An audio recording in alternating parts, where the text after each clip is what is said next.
Je suis Greg le Geek ou GG pour les intimes et je vous souhaite la bienvenue pour cette nouvelle présentation de JT Geek avec cette semaine le JAU G5S. Oui, parce que voir les produits en photo c'est bien, mais les voir en vidéo c'est mieux, alors débridez-vous et découvrez tout notre high-tech en direct de Shenzhen en Chine. Et on vous explique tout ça après le générique et après Pan Geek.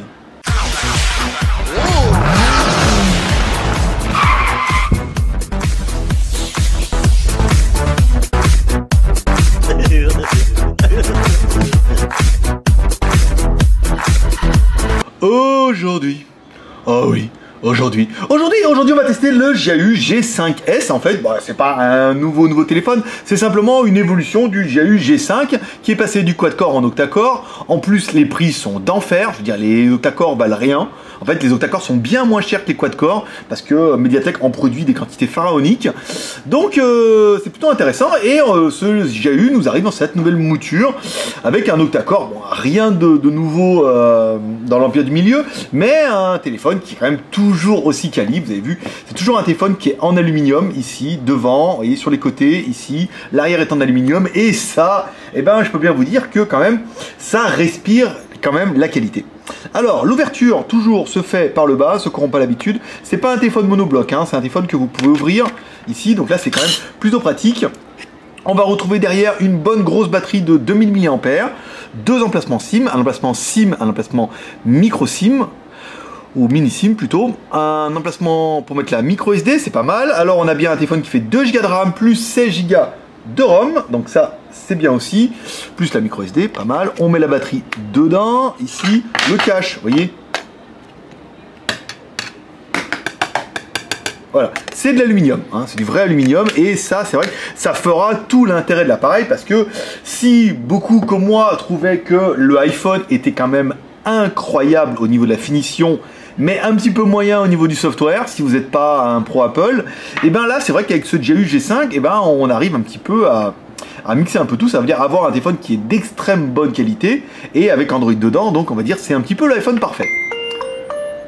SMS, message. Oui, je suis en train d'essayer cette semaine. En fait, on va essayer une série de trucs. En fait, je me prends les SAV là, quand on me dit oh, ça marche pas et tout, donc je les teste moi-même quand ils reviennent pour essayer. Donc là, je tourne avec un Red Rise depuis 3 jours. Ça marche plutôt pas mal. J'ai fait le 980 aussi. Et puis après, j'aurai un Mi 3. Comme ça me permettra de donner mes impressions et de vous faire une petite vidéo avec une semaine avec. Voilà, hein, on donnera un peu les impressions, le ressenti et tout, parce que beaucoup de personnes nous demandent de les tester en temps réel. Et ben, ça sera fait. Ouais. Bon, les téléphones d'occasion, hein, forcément. Téléphone neuf, on peut pas. Donc, c'est un téléphone. Alors, qu'est-ce qu'on retrouve? On retrouve sur le côté droit, bouton volume plus moins. Ici, l'ouverture qu'on a vu tout à l'heure. Sur le dessus, un jack 3.5. Sur le côté gauche, on va retrouver bouton volume plus moins, ici. Dessous, on va retrouver un haut-parleur qu'on portait tout à l'heure. La micro USB, le microphone, plutôt bien. À l'arrière, un appareil photo de... Je prends ma fiche, sans tricher, 13 millions de pixels et à l'avant 3 millions de pixels pour un téléphone qui est juste beau. Hein. Là, il n'y a pas à dire, hein. On est fan ou pas fan du design de Apple. On a quand même un téléphone qui est bien. En plus, on a un écran en HD en 4,5 pouces. Donc, si on doit comparer par exemple avec un iPhone 5, bon ben voilà, il lui met sa mère parce qu'en fait, on a quasiment, vraiment, hein, je pense qu'on a vraiment le iPhone parfait. Le iPhone qui est plus grand, donc c'est quand même pas mal, et un iPhone avec Android, ce qui est quand même une bonne chose.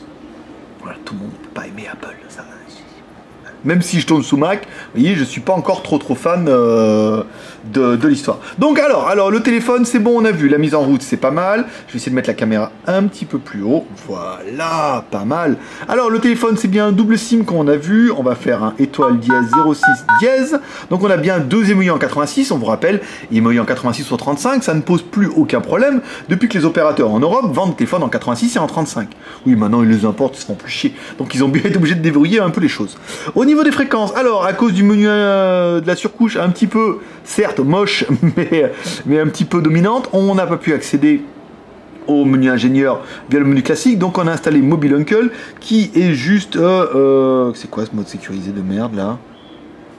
Bon, alors Mobile Uncle, qui est où? Qui est où mon ami? Qui est où mon ami? Oh, la Baidu, thème, système update, nanana, non. Système, Play Store, navigateur, bon, non.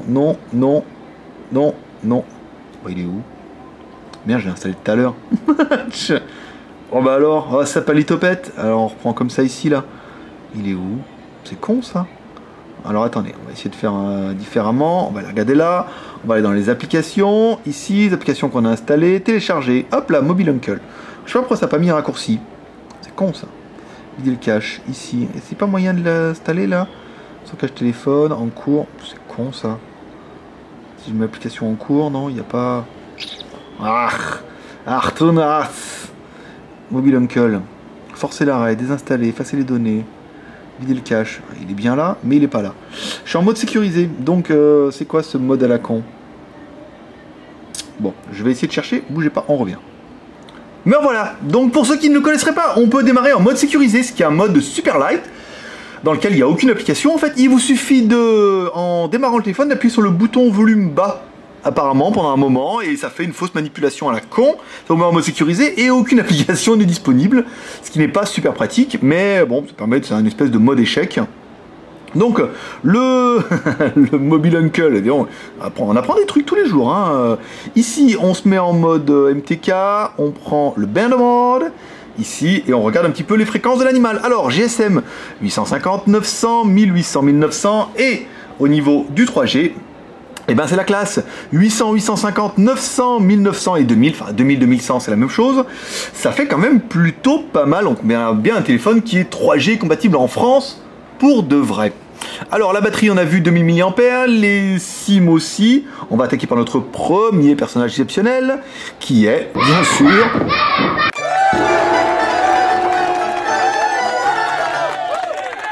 le lapin, notre Antutu qui va nous donner le score de l'animal. Ah, je vais dire, arrête de me demander ça là. J'ai tellement coché plein de trucs pour enlever du mode sécurisé. Yeah! Apparemment c'est une spécialité Samsung le mode sécurisé, mais bon, ouais, on marche aussi là-dessus. 25 859, c'est pas dégueu. Alors on a bien un GU, un G5S. Alors la différence entre le G5 et le G5S ne change rien. Le packaging est le même, le nom est le même. C'est-à-dire sur le téléphone, sur la boîte, il y a bien marqué G5 et non pas G5S. C'est simplement le processeur. Donc là, il y a moyen de se tromper. Le téléphone, alors, il a bien un MT6592, un Mali 450, la résolution c'est du HD, 13 millions de pixels, on a vu, 2 Go de RAM, 16 Go de ROM, le CPU, un octa-core, un 8 x 1 Go 7, le render, GPU, tout ça, la résolution en HD, petit DPI, hein, mais un écran qui est quand même très très lumineux, donc ça rattrape un petit peu la chose. La batterie, l'OS 4.2, Android, toutes les choses qui vont bien, c'est pas mal. Allez, on va essayer de se faire un petit CPU identifier, ici, allez 6PO. Donc là on a bien les 8 CPU, donc là c'est pas mal. Ici on va faire une petite évaluation. Comme toujours vous allez attendre le premier bip, avec trépidé d'impatience bien sûr. Bip. Voilà, on l'a entendu, il était léger mais on l'a entendu. Ensuite on va attendre le deuxième bip, voilà, qui précédera le deuxième bip, qui précédera le troisième bip, et qui nous permettra d'avoir le score de l'animal. 16 658. Je sais qu'on a pas mal de personnes qui s'amusent sur le forum à faire les scores des CPU et tout. Bon bah c'est un jeu comme un autre hein. Ensuite allez on attaque par notre deuxième personnage exceptionnel qui est... Hi boys and girls. Mettre le pouce, l'homme à la mèche. Alors l'homme à la mèche aujourd'hui qui ne va oublier rien, parce que je vous ai pas fait le truc du SMS, hein, des fois savoir qu'est-ce qu'on allait oublier, mais on oublie toujours un petit truc. Alors la diagonale de l'écran, 4,7 pouces, c'est pas mal. Le téléphone, je prends mon petit bout de papier là, je le mets dans l'angle mort pour que vous voyez pas. 130, parfait. La largeur, 63, bien. Ok, on remercie Maître Pouce pour sa prestation. Ça bosse aujourd'hui, hein. Ça bosse même le... Vous la verrez demain, mais chez nous on est le 1er mai. Hein. En théorie, je payais double. Hein. Si j'étais payé. Voilà. Bon, je suis payé double de rien. Alors, on prend Madame qui est à coulisses, on met ici, elle nous donne 8 mm 22, voilà, et le fabricant nous a donné 8 mm, donc ouais, on est pas mal, à 22 micronièmes, on était pas mal. Ensuite, alors, on va... Ça c'est fait. Alors, la ROM est à ROM. Ici, je vous mets le téléphone dans le champ, hein, ouais, comme ça vous serez un peu avec moi, sinon ça va être relou, hein. Si je le teste moi tout seul et je vous fais pas voir. Alors, les applications ici, on prend les applications en cours. Là, alors on est bien sur un téléphone qui est 414 utilisé, 1 Go 5 de libre, donc on est bien sur un téléphone qui fait 2 Go de RAM. Ensuite, on prend notre stockage ici. Donc on est bien sur le stockage téléphone. Il reste 3 Go 94 pour installer toutes vos applications, ce qui est quand même plutôt royal.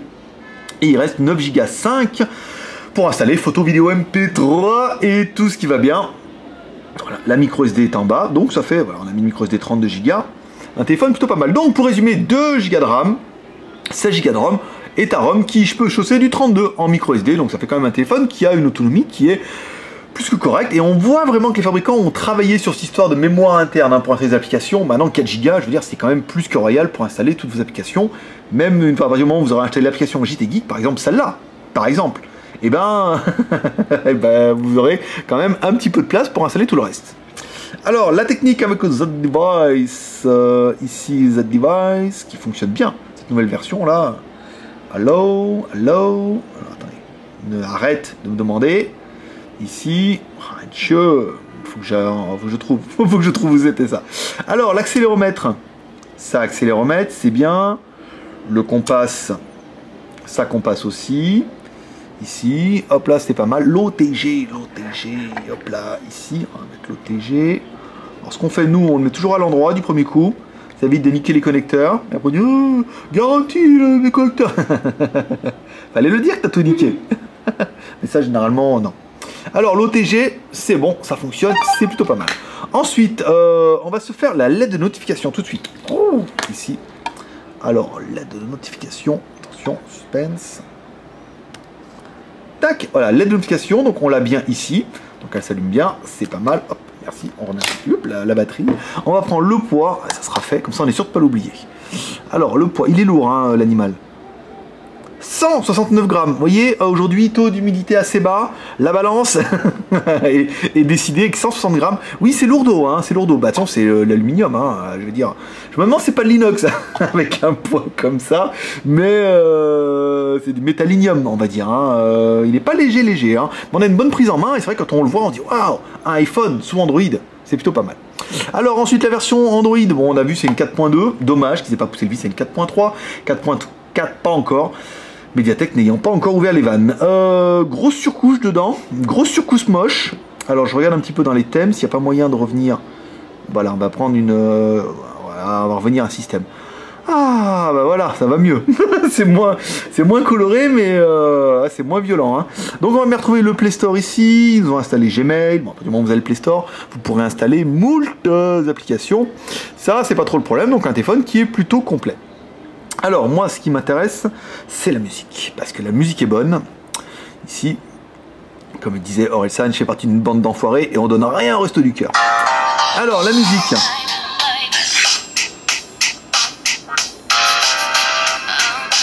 Ah ben, on est pas mal, écoutez, on est sur le registre plutôt du haut médium. Hein.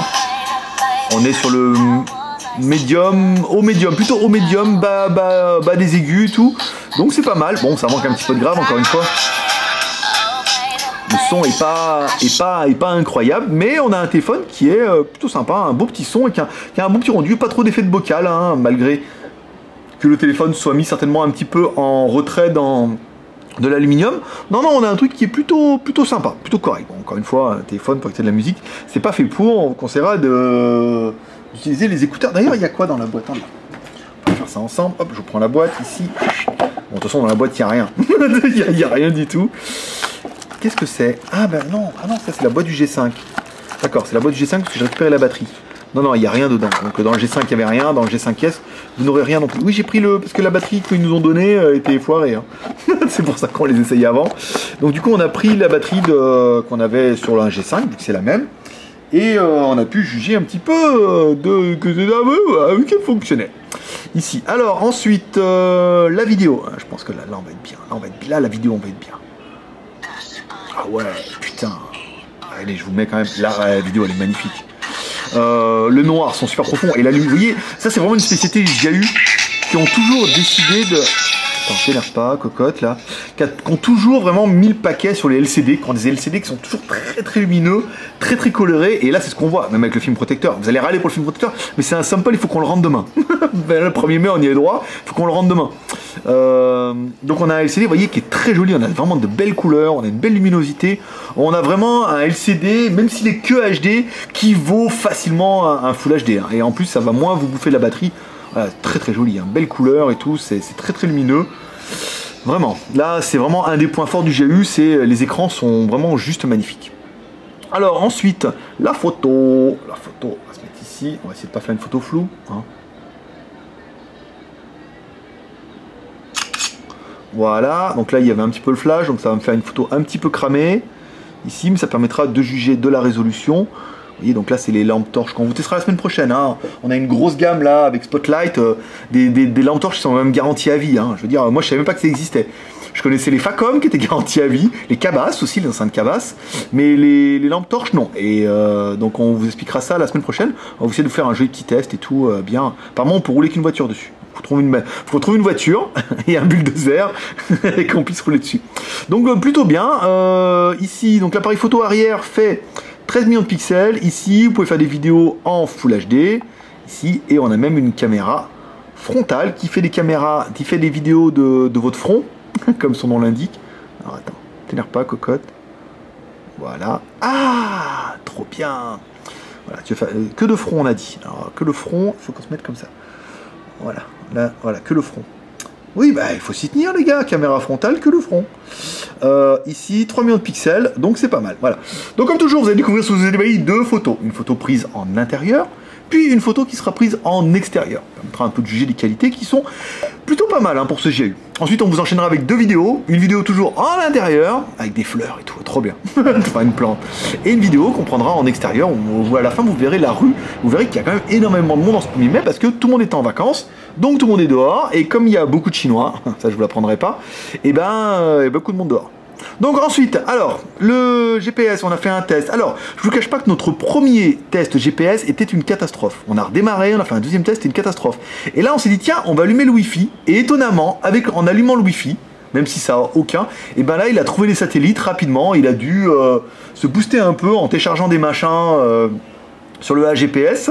Et on a eu un fixe en 15 secondes. Donc alors, est-ce que il faut vraiment le Wi-Fi pour que ça marche? Est-ce qu'avec une SIM 3G, du coup, comme ça boostera avec le GPS, qu'on aura une meilleure détection? Mais on se rend bien compte sur la vidéo que la détection est très très bonne en 15 secondes. Mais encore une fois, il fallait allumer le GPS. Alors c'est vrai que souvent on allume le GPS d'abord, enfin on allume le Wi-Fi d'abord, donc on se rend pas bien compte. Est-ce que c'était avec celui-là ou est-ce que c'est toujours pareil? Après, si vous avez plus d'expérience, vous pourrez toujours laisser un commentaire. Si on doit comparer un petit peu avec les tailles... Oui, il faut faire... si on doit comparer par exemple à un iPhone 5, bon bah vous voyez qu'au niveau du gabarit, on est un petit peu plus gros pour un écran qui fait quand même 4,7 pouces. Il est un peu plus épais, mais il est quand même bien mieux fini que leur machin de magnésium derrière. Là, voilà, là on a quand même un téléphone qui est costaud, robuste, un peu lourd certes, mais plutôt bien. Au niveau de la taille, on sera plus dans le gabarit, vous voyez, d'un Samsung qui lui fera 5 pouces.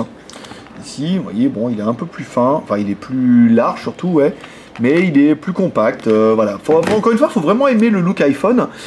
Personnellement, ça me dérangerait pas. Je trouve ça plutôt sympa. Je trouve que le design est assez bien, il est très sobre, il est très quali, on a une vide Gorilla et tout, donc ça fait un appareil qui est plutôt quali, que personnellement j'aime beaucoup et qui ne me déplairait pas de n'avoir. Ensuite, alors Internet, aujourd'hui, vu que le JT Geek est revenu dans les rails, JT Geek, pas de clavier, oui, pas de clavier en... D'accord, c'est passé quoi là? Pas de clavier d'origine, donc là il faudra simplement aller sur nanana, on prend la carte SD, on prend un truc qui s'appelle clavier APK, hop, ici on installe, on prend SwiftKey, il y a une version gratuite hein, de SwiftKey, vous pouvez l'installer, ça marchera très très bien. Ici, SwiftKey non installé, d'accord, bon bah faudra essayer un autre alors. Internet, pourquoi ça marche pas? Google.com, d'accord, bon bah ça veut pas. Ça s'appelle Litopette. Bon, c'est dommage, je sais pas ce qui se passe. Pourquoi je suis bien en Wi-Fi? Ici, on va regarder. Non, je suis bien connecté. Bon, on regardera ça tout à l'heure. Bon, ça nous permettra d'attaquer les plus et les moins de l'animal, bien sûr. Alors, pour nous, les plus, c'est un GAU, G5S. Et les GAU arrivent toujours en retard, mais ils arrivent. Ils sont quand même de très très bonne qualité. MT6592, très très bon... Très bon processeur, un octa-core, 2 Go de RAM, 16 Go de ROM, plus ta ROM qui peut choisir 32 en micro SD, l'écran 4,5 pouces en HD, très très joli, très très bien fini, il y a encore un écran très très lumineux, de très très bonne qualité, les deux caméras 13 millions plus 3 millions, la batterie de 2000 mAh, c'est bien mais pas top. Encore une fois, on a un écran de 4,5 pouces, c'est pas un très très grand écran, et il n'est que HD, il n'est pas Full HD, donc ça sera mieux pour l'autonomie. On aura bien aimé la 3G compatible partout, toutes les fréquences, elles sont dedans. Et enfin, on aura bien aimé, nous, le prix à 215,90 €. Ça fait un téléphone qui est très très beau, très très joli et très très quali, encore une fois. Il faut aimer le look, mais si vous aimez, forcément, vous risquez de craquer. Les points négatifs pour nous de l'animal, et ben forcément, on dira le look très très iPhone 5. Quand vous allez sortir, tout le monde va dire, tiens, un iPhone 5. Ben non, c'est pas un iPhone 5, c'est un JAU. Mais voilà, c'est un peu copier-coller de je te prends la même recette et je l'exploite à ma sauce. C'est un petit peu dommage, même s'il n'y a pas le bouton au milieu. Mais bon, forcément, première impression, on se dit quand même, c'est vachement inspiré du iPhone. Et enfin, la surcouche qui est quand même un petit peu moche. Heureusement, on a réussi à l'enlever. Après tout, vous voyez, on va dans les thèmes, on arrive à mettre la surcouche Android. Je suis pas super fan. Mais bon, il n'empêche que c'est quand même un très très joli téléphone. Donc voilà mes petits geeks, c'est tout pour aujourd'hui, j'espère que vous avez aimé cette vidéo. Vous pouvez nous soutenir avec 3R, le R de share en partageant cette vidéo sur les réseaux sociaux, le R de commentaire en nous laissant un commentaire pour nous dire ce que vous pensez de ce téléphone, parce que c'est important pour nous. Oui, c'est important pour moi. Et le R de pouce en l'air, ça fait toujours plaisir, puis ça permet de faire remonter un petit peu la vidéo sur YouTube. Voilà mes petits geeks, c'est tout pour aujourd'hui, c'était Greg le Geek, ton pote chinois, le seul blogueur high-tech qui vous fait des tests live en direct de Shenzhen en Chine, et qui à la fin des vidéos vous lâche un petit pep. Un petit paix prospérité. Voilà mes petits geeks. Allez, moi je vous donne rendez-vous demain pour les news high-tech et smartphones depuis Shenzhen en Chine pour la semaine 18. Une semaine, un truc qui sera fini comme toujours. On parlera des news high-tech, des tests, des choses qui sont rentrées, des choses qu'on a vues, c'est-à-dire pas bien grand-chose. Et on vous parlera également d'un petit peu de l'audience de YouTube. Tiens, ça fera un peu de plaisir. On vous parlera un petit peu pas mal de choses. Avec des remerciements, des machins. On finira avec une go-to-fac des 5 meilleures questions qu'on aura eu sur le blog dans la journée. Et puis ça sera tout jusqu'à la semaine prochaine, mais on a quand même pas mal de choses déjà pour la semaine prochaine. J'ai déjà pas mal de retard. Alors, un petit geek, allez, bonne journée à vous, à demain, bye bye.